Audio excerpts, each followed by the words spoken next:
Asal-usul Danau Maninjau. Cerita dari Sumatera Barat. Danau Maninjau merupakan salah satu danau vulkanik yang terletak di Kabupaten Agam, Provinsi Sumatera Barat. Danau vulkanik adalah danau yang terbentuk dari adanya aktivitas gunung berapi. Biasanya, danau vulkanik terjadi akibat letusan gunung berapi yang sangat besar. Sebagaimana halnya danau-danau lainnya di Nusantara, Danau Maninjau juga memiliki kisah asal-usulnya. Pada zaman dahulu kala, hiduplah 10 bersaudara di sebuah kampung yang terletak di kaki Gunung Sitinjau. 10 bersaudara itu terdiri dari 9 orang laki-laki dan adik bungsu mereka seorang perempuan. Anak pertama bernama Kukuban dan adik bungsu mereka bernama Sani. Tidak jauh dari rumah mereka tinggal, hiduplah seorang kaya raya bernama Datuk Limbatang. Datuk Limbatang memiliki seorang anak laki-laki bernama Giran. Datuk Limbatang adalah seorang yang sangat baik hati dan pemurah. Dia sering membantu kebutuhan dari 10 bersaudara yang yatim piatu tersebut. Di kampung tersebut, setiap kali selepas panen, ada tradisi pertandingan silat yang diikuti oleh para pemuda. Pertandingan silat itu bersifat persahabatan, sehingga tidak boleh ada dendam sesudahnya bagi pihak yang kalah. Begitu halnya Kukuban dan Giran, mereka pun turut serta dalam pertandingan silat. Hari itu, setelah diundi, Kukuban ternyata harus menghadapi Giran. Kukuban rupanya bertanding dengan penuh semangat, sehingga Giran kewalahan dibuatnya. Bahkan Giran semakin terdesak, hingga sebuah tendangan Kukuban mengarah ke wajah Giran. Aduh, kakiku sakit sekali. Udah, maafkan aku. Aku sungguh tidak bermaksud melukai kaki Uda. Kakiku sakit sekali, sepertinya patah. Kukuban pun akhirnya pulang dengan dipapah oleh seorang warga kampung. Meskipun membuat lawannya terluka parah, tapi para penonton memahami bahwa Giran hanya membela dirinya dan tidak bermaksud melukai musuhnya dengan sengaja. Keesokan harinya, Giran menemui Sani untuk menanyakan keadaan Kukuban. Sani, bagaimana keadaan kakakmu? Kakinya mengalami patah tulang, sehingga kalau berjalan harus ditopang dengan tongkat kayu. Aku benar-benar tidak sengaja, Sani. Iya, Uda. Semua orang juga melihat kalau Uda tidak sengaja. Sani, begini. Kita sudah menjalin hubungan cukup lama. Daripada menjadi fitnah di kampung ini, lebih baik kita segera menikah. Bagaimana? Aku setuju saja, Uda. Baiklah, besok aku akan mengajak ayahanda menemui kakakmu. Ternyata, tanpa sepengetahuan orang-orang, Giran dan Sani sudah lama menjalin hubungan. Datuk Limbatang sangat tenang dan merestui rencana Giran menikahi Sani. Selama ini, Datuk Limbatang melihat Sani sebagai gadis yang berbudi baik.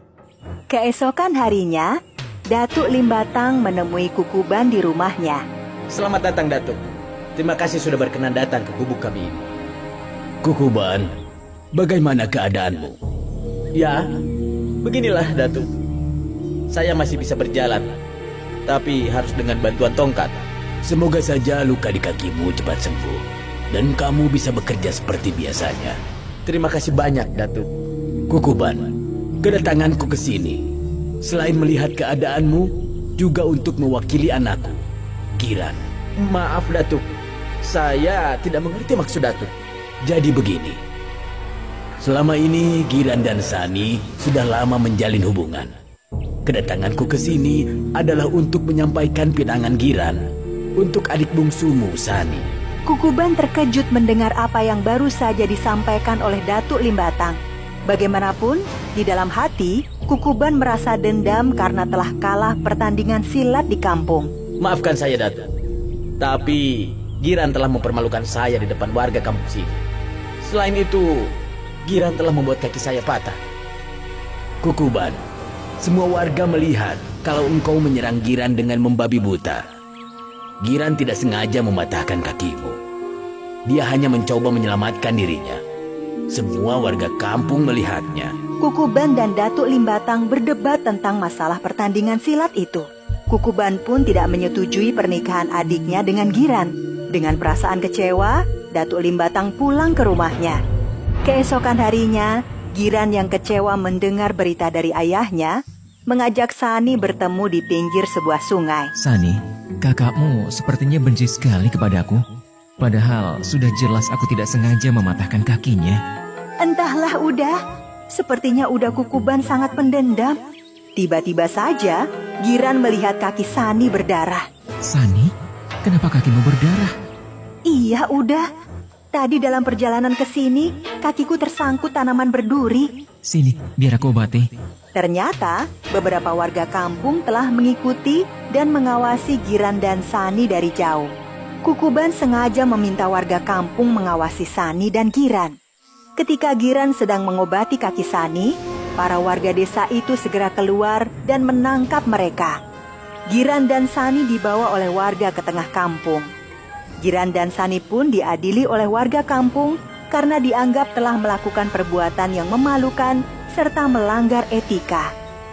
Meskipun sudah berusaha menjelaskan apa yang sebenarnya terjadi, tetapi warga kampung tetap tidak mempercayai Giran dan Sani.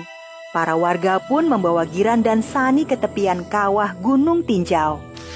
Sesampainya di tepian kawah Gunung Tinjau, para warga bersiap melemparkan Giran dan Sani ke dalam kawah yang mengeluarkan asap putih tersebut. Sesaat sebelum warga kampung melemparkan mereka berdua, Giran tiba-tiba saja berdoa dengan suara yang keras. Ya Tuhan, jika kami tidak bersalah, maka letuskanlah Gunung Tinjau ini sebagai pelajaran bagi mereka. Para warga yang mendengar doa Giran pun menjadi cemas, terutama Kukuban. Setelah mengucapkan doa tersebut, Giran dan Sani melompat ke dalam kawah.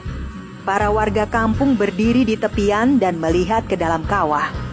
Tiba-tiba saja terjadi gempa dan puncak Gunung Tinjau mengeluarkan asap hitam serta semburan lahar. Doa Giran terkabul. Gunung Tinjau telah mengeluarkan laharnya. Gunung Tinjau meletus dengan hebatnya. Awan hitam membumbung tinggi dan semburan lahar menerjang kemana-mana. Asap hitam dan lahar yang menyala-nyala itu perlahan-lahan menghilang. Letusan Gunung Tinjau sangat dahsyat sehingga menghasilkan lubang yang sangat besar. Anehnya, lubang bekas letusan Gunung Tinjau mengeluarkan air yang jernih. Bekas letusan Gunung Tinjau ternyata menghasilkan sebuah danau yang airnya sangat jernih.